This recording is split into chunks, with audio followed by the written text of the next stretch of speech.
नमस्कार सखीनो, श्री स्वामी समर्थ. मी अलका बाबर. माझ्या अन्नपूर्णा या चॅनलवर आपले स्वागत आहे. गणपतीचे वाहन उंदीरच का आहे तर जाणून घेऊया आपण त्याची माहिती. कधी तुम्ही या गोष्टीचा विचार केला आहे का की इतके मोठे गणपती त्यांचे वाहन उंदीर का आहे? प्रत्येक देवताजवळ एकापेक्षा एक चांगले वाहन आहे, पण सगळ्यांच्या आधी पूजा होणाऱ्या गणपतीचे वाहन एक छोटा उंदीरच का? चला तर मग आजच्या व्हिडिओमध्ये जाणून घेऊया गणपतीकडे हे वाहन कसे आले आणि हा मूषक कोण आहे. एक प्रसिद्ध कथेनुसार अर्धदेवी आणि अर्धी राक्षसीय प्रवृत्तीचा नर होता क्रोच. एकदा इंद्राने त्याच्या सभेमध्ये सगळ्यांना मुनींना बोलवले आणि त्यांच्यामध्ये क्रोचला सुद्धा आमंत्रित केले. तेथे चुकून क्रोचचाच पाय ऋषीच्या पायावर पडला. या गोष्टीवर क्रोधित होऊन ऋषींनी क्रोचला उंदीर बनवण्याचा शाप दिला. क्रोचने ऋषीची क्षमा मागितली, पण त्यांनी त्यांचा शाप मागे घेतला नाही.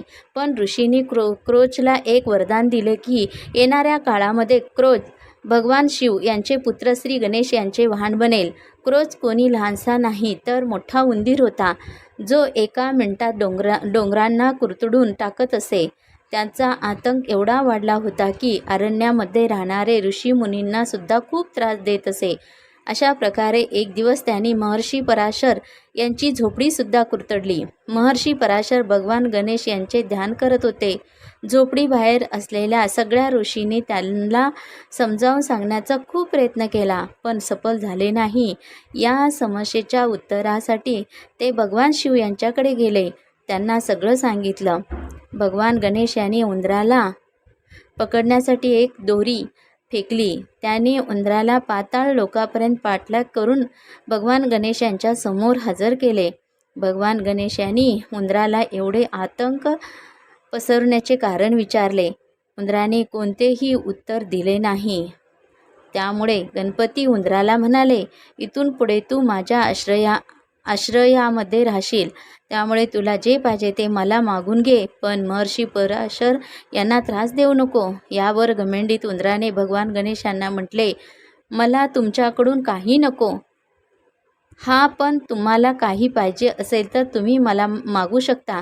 उंदराचे हे बोलणे ऐकून भगवान गणेश उंदराला म्हणाले की मला तुझ्यावर फेरफटका मारायचा आहे. उंदराने त्यांचं म्हणणं ऐकलं आणि गणपतीची इच्छा पूर्ण केली. पण जसे गणपती बाप्पा उंदरावर बसले तसे उंदीर गणपतीच्या वजनाने दबू लागला. उंदराने खूप प्रयत्न केला, पण गणपतीला घेऊन एक पाऊलही पुढे जाऊ शकला नाही. उंदराचा अहंकार तुटला आणि उंदीर भगवान गणेशांना म्हणाला, गणपती बाप्पा मला माफ करा, तुमच्या वजनाने मी दबत चाललो. या माफीचा स्वीकार करून गणपतीने त्याचे वजन कमी केले. अशा प्रकारे उंदीर गणपतीचे वाहन बनला. माझा हा छोटासा व्हिडिओ आवडला तर लाईक, शेअर आणि सबस्क्राईब करायला विसरू नका. श्री स्वामी समर्थ.